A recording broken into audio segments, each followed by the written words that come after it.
नमस्कार, मेरा नाम संजना गुप्ता है। मैं 11वीं साख की छात्रा हूँ। आज मैं अपने यहाँ की वरिष्ठतम व्याख्याता श्रीमती पाठक मैडम से कुछ बातचीत करना चाहूँगी। नमस्कार मैडम, सबसे पहले आप हमारे दर्शकों को अपना संक्षिप्त विवरण दें। मैं अर्चना पाठक, व्याख्याता MLB स्कूल में हूँ। यहाँ पर मैं 30 साल से व्याख्याता पद पर कार्यरत हूँ। करीब पूरा जीवन मेरा इसी स्कूल पर समर्पित रहा है। मैंने MA इन ज्योग्राफी में किया यूनिवर्सिटी सागर से।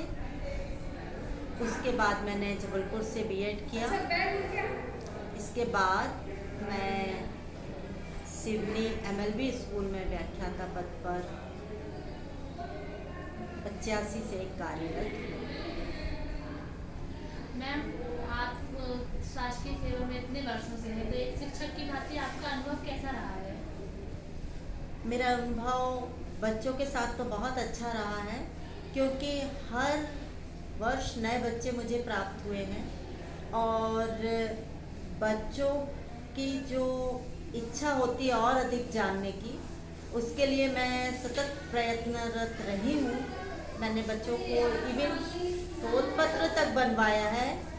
जबलपुर में जब भूकंप आया था तो उस समय बच्चों से लेटेस्ट फ़ोटो भी मैंने कलेक्ट करवाई थी, उसको एक पत्रिका का रूप भी दिया था, जिससे बच्चों को हर स्थान की जानकारी प्राप्त भी हुई, प्लस उनको ये भी पॉइंट मिला कि कितना नुकसान भूकंप से उस वक्त हुआ। इसके बाद मैंने नेक्स्ट ईयर नर्मदा पर एक प्रोजेक्ट तैयार करवाया था, वो भी बच्चों से करवाया था। बच्चों ने नेचुरल पोज फोटो नर्मदा से, अमरकंटक से लेकर उन्होंने खंबात की खाड़ी तक के फोटोज प्रस्तुत किए थे, जिसमें कि बच्चों को पूरी जानकारी प्राप्त हो गई थी कि किस जगह कैसे घाट है, कैसे मंदिर है, कैसा नदी का मोड़ है और कैसे कैसे नर्मदा नदी उद्गम से लेके अंत तक खंबात की खाड़ी में बिना डेल्टा बनाए समाहित होती। मैम, आपके अनुसार EFA की अवधारणाएं क्या हैं और इसमें बच्चों के सर्वांगीण विकास की संभावनाएं कितनी हैं? भाई, स्कूल की जो अवधारणा है वो तो बहुत अच्छी है और स्पष्ट रूप से MLB जबलपुर में दिखाई देती है।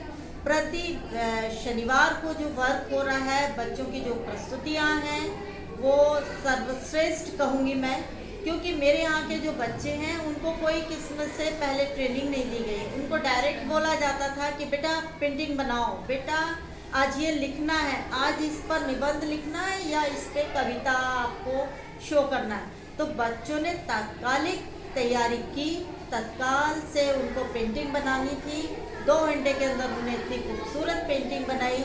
इससे बच्चों के अंदर की जो प्रतिभाएं हैं वो पूर्ण रूप से बाहर आती हैं और बच्चे स्वतंत्र होकर, खुश होकर अपने स्कूल में रहना पसंद करते हैं, क्योंकि उनको अदर एक्टिविटीज़ में शामिल किया जा रहा है। अभी हमने देखा बाल रंग हुआ, कालिदास हुआ, इसमें भी बच्चों ने बढ़ चढ़ कर हिस्सा लिया।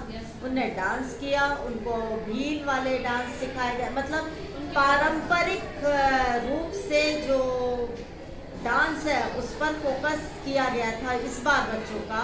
तो तरह तरह के डांस भी उनको सिखाए जाएंगे धीरे धीरे। कुल मिला के मैं ये कह सकती हूँ कि जो चीज़ बच्चे कभी सोच भी नहीं पा रहे थे वो आज हमारे बच्चे कर रहे हैं, दिखा रहे हैं। चाहे वो पेंटिंग हो, चाहे वो रंगोली हो, चाहे वो सिलाई कढ़ाई हो, चाहे वो लेखन हो, चाहे वो खेल हो, अर्थात सर्वांगीण विकास यहाँ पर बच्चों का सहज रूप से हो रहा। उनको किसी भी किस्म से आगे बोलना नहीं पड़ रहा है कि आपको ये करना है और कैसे करना। उनको कोई पहले से ट्रेनिंग भी नहीं दी जाती, उनको डायरेक्ट बोला जाता है आपको इस पर निबंध लिखना, बच्चा निबंध लिखता है। उसको बोलते हैं पेंटिंग करना, बच्चा पेंटिंग करता। उसके कई उदाहरण हमको देखने को मिल रहे हैं। आज भी आप देखिए 50 पोस्टर बच्चों ने 2 घंटे के अंदर तैयार करके हॉल में सेट किए हुए हैं। उसका हम फोटो लेके शो कर सकते हैं कि ये 2 घंटे के अंदर हमारे यहाँ के बच्चों ने तैयार किए। यस मैम, आपने जैसे आप जैसे शिक्षक जो है, इन नए शिक्षक जैसे शिक्षक नई शिक्षा नीति को खुश होकर आत्मसात कर रहे हैं, क्योंकि कोई भी शिक्षक हो उसको नई चीज़ सीखने की जागरूकता या पढ़ने की जागरूकता सदैव बनी रहती है। कोई भी शिक्षक ऐसा नहीं होता कि जो नई शिक्षा नीति के विरुद्ध जाए, क्योंकि उसमें बच्चों का हित देखता है हर शिक्षक, इसलिए वह आगे की तरफ बढ़ाता है बच्चों को कि अधिक से अधिक किस्म से बच्चे का विकास हो सके। शारीरिक मानसिक विकास के साथ साथ सांस्कृतिक विकास के लिए भी अग्रसर शिक्षक है। मैम, आप अपने शिक्षकीय जीवन का कोई विशेष अनुभव हमारे दर्शकों के साथ साझा करना चाहेंगी? हाँ, मेरे पास एक बच्ची थी, वो बहुत अधिक पढ़ने के इच्छुक थी, मुझे नाम तो याद नहीं आ रहा, उसका मेरिट लिस्ट में भी नाम लगा था, बबेले सरनेम था उस बच्ची का। उसका हमारे मध्य प्रदेश बोर्ड में 12th में मेरिट में स्थान लगा हुआ था। और हमारे यहाँ के बच्चे से हम प्रकृति से जुड़े हुए सारे चीज़ें दिखाते हैं उनको।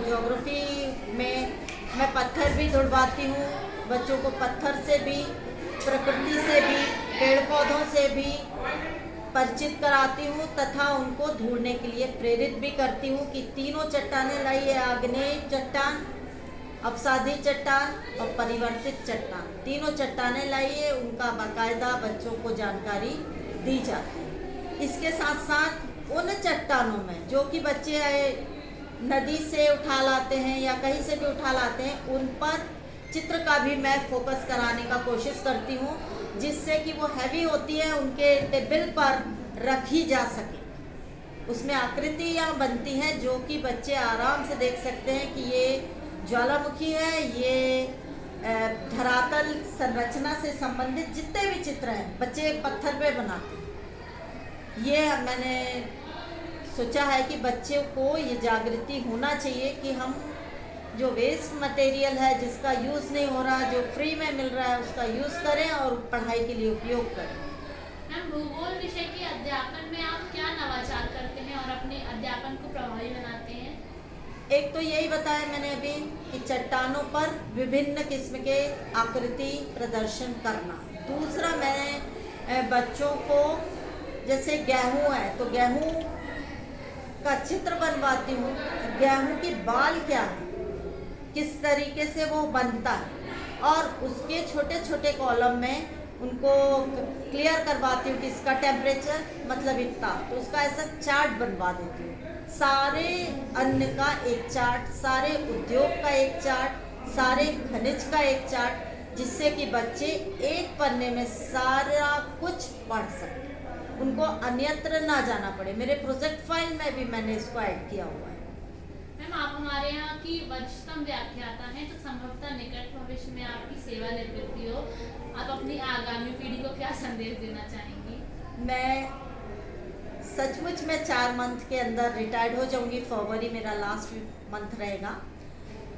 मैं आगामी पीढ़ी को सिर्फ यही चाहती हूँ कि वो भौतिकवाद से ना जुड़े, क्योंकि इस समय उनकी जो आयु है वो पढ़ने की है, लेकिन नवीन टेक्नोलॉजी से भी वो दूर ना जाए। नए प्रोजेक्ट को भी वो चुने, पढ़ें और अपने कैरियर को, इतना बड़ा बच्चा हो चुका है कि अपना कैरियर निर्धारित कर सके कि उसे क्या चाहिए, वो क्या बनना चाह रहा है, तो अपने लक्ष्य की तरफ बढ़े, ना कि वो आगे किसी अन्य कार्य में नकारात्मक ऊर्जा में लगाए। सारी ऊर्जा सकारात्मक होनी चाहिए, सारे मोबाइल का उपयोग सही होना चाहिए तथा विश्व को भी उसको देखना चाहिए कि विश्व के बच्चे किस लेवल पर हैं, और आज हमारा भारत ईश्वर की दया से उनसे ऊपर।